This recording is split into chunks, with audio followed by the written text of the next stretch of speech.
అభిమాన సోదరులకి నమస్కారం. ఈరోజు దేవరా ప్రీ రిలీజ్ ఈవెంట్ జరగకపోవటం, క్యాన్సిల్ అవటం నిజంగా చాలా బాధాకరం. ముఖ్యంగా నాకు ఇంకా చాలా బాధగా ఉంటుంది. మీ అందరికీ తెలుసు, అవకాశం దొరికినప్పుడల్లా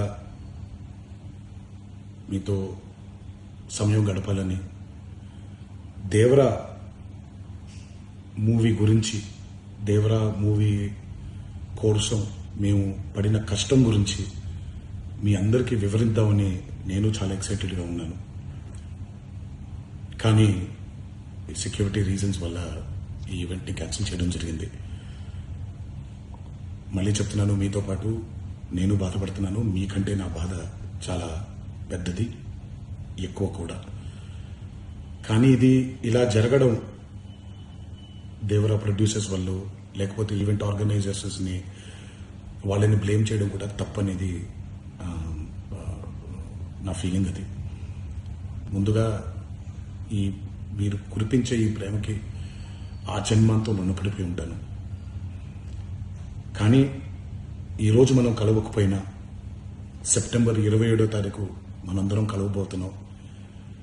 దేవరా చిత్రాన్ని మీరందరూ చూడబోతున్నారు. మీరందరూ చూసి, నేను ఎప్పుడూ మీకు చెప్పినట్టే, మీరు కాలర్ ఎగరేసుకుని తిరిగేలాగా చేయడమే నా బాధ్యత అని, దాంతో వచ్చే ఆనందం ఎంతో నేను మాటల్లో చెప్పలేను. 27వ తారీఖు సెప్టెంబర్ అదే జరుగుద్దని నేను ప్రగాఢంగా నమ్ముతున్నాను. శివగారు ఎంతో కష్టపడి ఎంతో అద్భుతమైనటువంటి సినిమా తీయడం జరిగింది. అందరూ చూడండి, అందరూ ఆనందించండి. అన్నిటికంటే ముఖ్యంగా మీ ఆశీర్వాదం ఈ దేవరకి చాలా అవసరం, నాకు చాలా అవసరం. సో దయచేసి మీ ఆశీర్వచనాన్ని మాకు అందిస్తారని మిమ్మల్ని కోరుకుంటూ, ఇంకొక మాట, మీరందరూ జాగ్రత్తగా ఇంటికి తిరిగి వెళ్తారని ఇంకొకసారి మీ అందరికీ నేను గుర్తు చేస్తూ సెలవు తీసుకుంటున్నాను. జై ఎన్టీఆర్.